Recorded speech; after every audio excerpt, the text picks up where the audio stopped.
Hey, what's up, everybody? This is Kevin. I am here with Judy, and we're going to be doing a little bit of a foam rolling for her lower body. We're going to be doing a glute workout with her after this today, so we want to get that lower body ready for work. So basically, when we do the foam rolling, this is to stimulate that nervous system.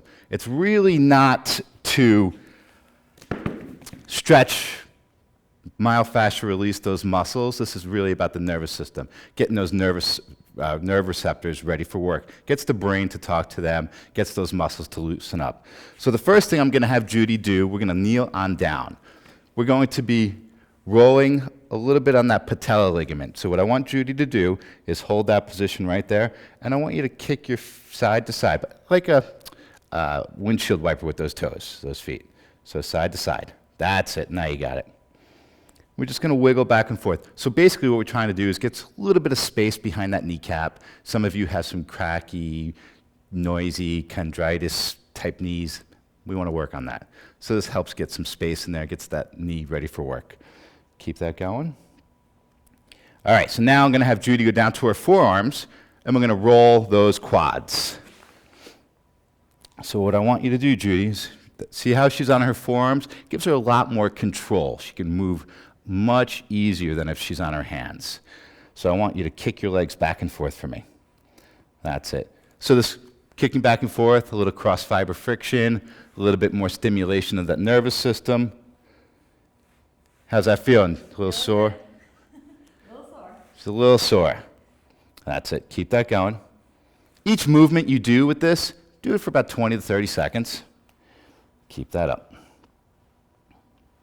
So now we're going to do a little bit of a pin and stretch here. So I want you to shift your weight forward more to your patella, a little bit more. Good, right there. Now what I want you to do, hold this position. Now kick your heels to your butt. Good. Scoot up back down a little bit, right there. Kick. Right there, hold it, and kick. So this is a little bit of a pin and stretch. So we're compressing on that muscle, and then we activate it, kind of pulling the muscle fibers apart if they're a little bit sticky and stuck in a very layman's term. Keep it going, up the hips a little bit more, so scoot down, right there, good. Let's do one more like that, down. Good. Let's do some more scissor kicks again. Go up and down those quads, back and forth. Quad's a big muscle. Might want to spend a little bit more time on this. That's it, keep it going. Judy is an avid tennis player, so she's always sore in her legs and hips. Keep that going. All right, so now let's flip you over. We're going to get you working those calves. So now we're going to move to those calves. All right. So the way I have Judy do this, she's going to slide basically. She's going to keep her butt on the floor. She's going to slide. Keeping your butt on the floor just makes it a little easier on your shoulders. If you have the good shoulder strength where you can hold yourself up, go for it. I want you to wiggle back and forth. That's it. Again, some of that cross fiber friction, get more muscle, neuromuscular stimulation there, get those receptors wiggling, telling those muscles to loosen up and be ready for work. Keep that going. I want you to move those ankles around too. That's it. As much movement as possible in those ankles. Keep it up. All right, good. So now we're going to intensify it. We're going to have her stack one of her legs up. And that's it. We're just adding more load, more shearing force into those muscles. That's it. Keep it going. And you can wiggle as much as you can. Try to wiggle. That's it. Keep that going.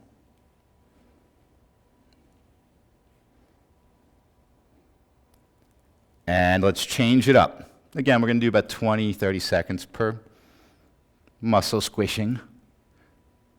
That's it. And like I say, this isn't truly myofascial release. This is really stimulating those nerve receptors, gets them to talk to the brain, gets the muscles, everything ready for work. Keep that going. All right, good. So now we're going to get into the deep hip flexor. So what I want you to do, Judy, I want you to lay back all the way. This is incredibly important, this whole sequence. How do we do this? So scoot down this way for me a little bit. Good. So I want you to lift your hips up nice and high. Pull the roller. So we want to get that roller on your sacrum, your S1L5 disc, right there. We want to be right on that joint.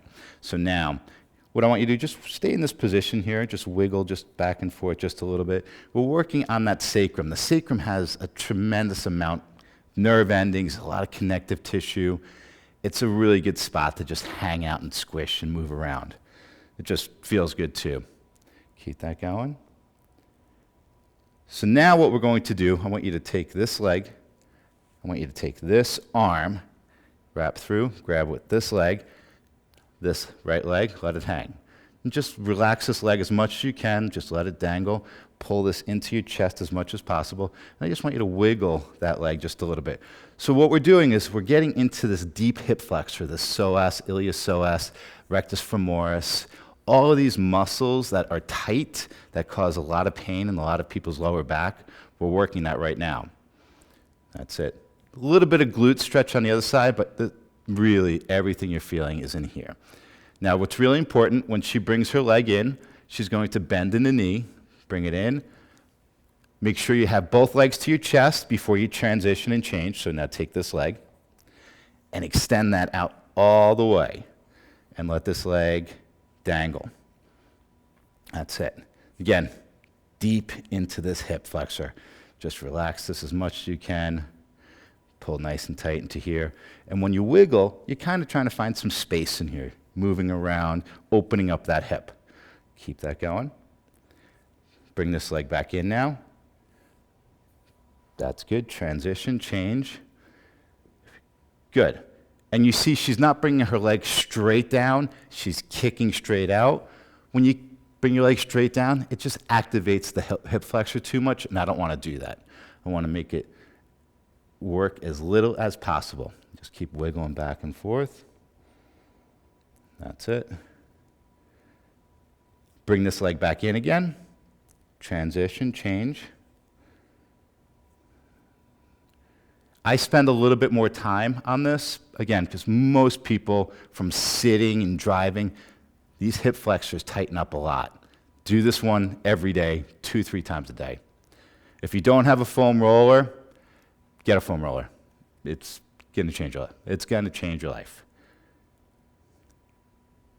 Okay, bring this leg back in. One more time for that right side. That's it.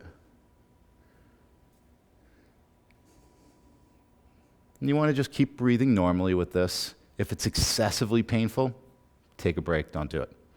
Build up to it. There are other things that we're going to be building on. There will be a whole series of hip flexor, dynamic warm-ups, dynamic stretching that we're going to be going through. Okay, so now the most important part of this, bring both legs into your chest.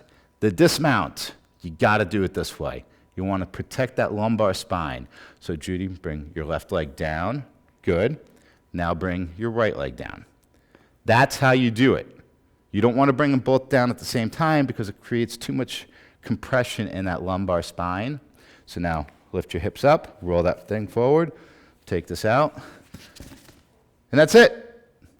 We're just going to get ready for our glute, quad, hamstring workout. So we'll see you in a few minutes, guys. All right. Good.